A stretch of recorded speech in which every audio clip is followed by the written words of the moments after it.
Now, good evening, Singaporeans. We have come to our last rally. Thank you. Me too. Now, we know that you have taken precious time to be here. On behalf of the Workers' Party, we thank you very much for coming. Thank you.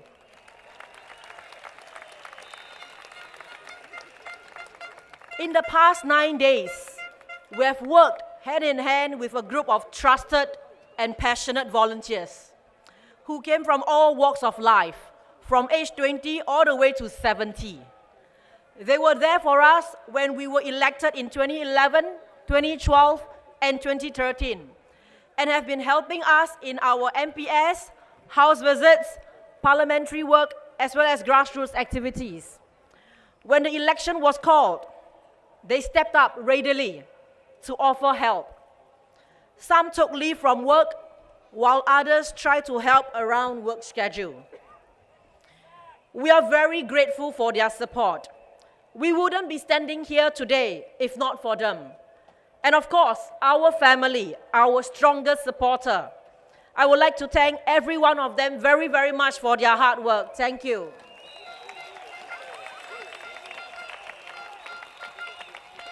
Our volunteers are truly testament to changing times.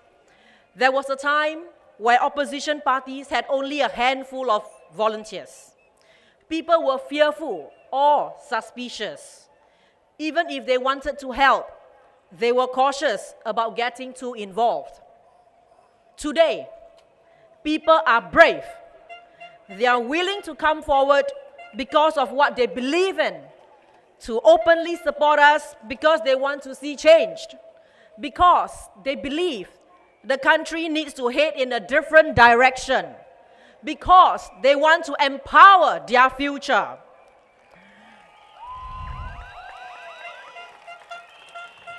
It is the same for all of you here today, our supporters and residents who are curious about what we have to say. This is all part of empowering your future and getting involved. Having a stake in your country, and this is what motivates us to stand here today. In the last 2.5 years of being an MP, I have dedicated time to bring up issues that matter to you, both national as well as municipal. Many of the parliamentary questions I filed are from listening to your concerns and feedback during my house visits. Now, the government is always complaining that we do not have good proposals and ideas. I want to share with you some of the ideas that the government implemented, which is similar to ours. Many of the policy changes that took place after GE 2011 corresponded with our GE 2011 manifesto proposals. Number one, in our manifesto for 2011, we said, to recognize the important role of fathers in sharing the responsibilities of infant care, paternity leave of at least 6 days, half of which will be funded by the government, should be introduced. And guess what? From 2013, working and self-employed fathers are entitled to 1 week of government-paid maternity leave for all births. Mothers, isn't this great? Number two, in our manifesto for 2011, we said, employers should give priority to hiring Singaporeans. Foreign manpower should primarily be employed in positions Singaporeans are not able to fill. In 2014, Fair Consideration Framework to encourage employers to consider Singaporeans fairly for open position was implemented. Number three, in our manifesto for 2011, we said, to make public transport affordable to the disabled, the government should fund disabled transport concessions in line with the best practices in other countries. Civil society has been calling for this change for more than 10 years. Transport concession for the disabled was finally implemented in mid-2014.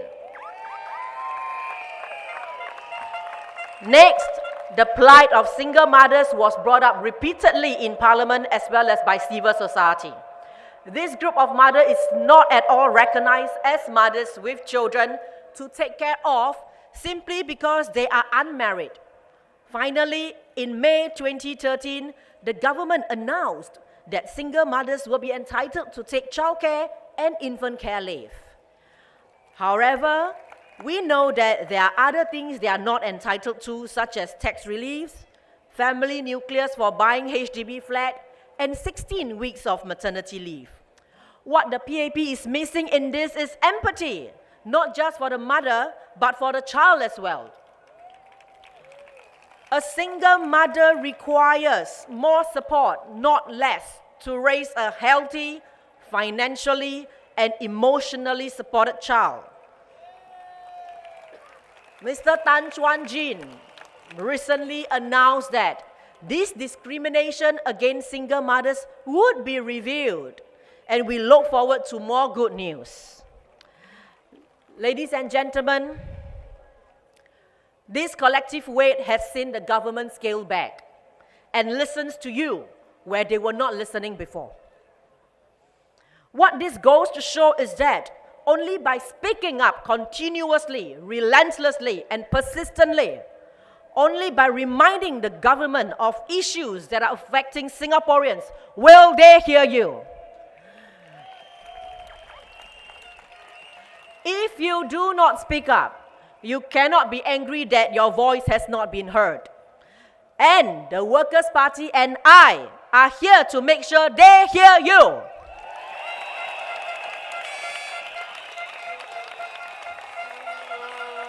Fellow Singaporeans, this is the power of your vote. Your vote can change things. Your vote can correct things. Your vote can empower your future. Tomorrow is cooling off day. Take this time to think about the kind of future you want for your children and grandchildren. Take this time to reflect on what we have shared during our rallies and the work we have done over the years. On September 11, empower your future and the future of Singapore by voting in the Workers' Party in Aljunied, Hougang, Marine Parade, Nee Soon, Fengshan, MacPherson, Sengkang West, Jalan Besar East Coast, and vote for me, Li Lian in Punggol East. I say, vote without fear, fearlessly. Vote for Workers' Party, empower your future. Thank you.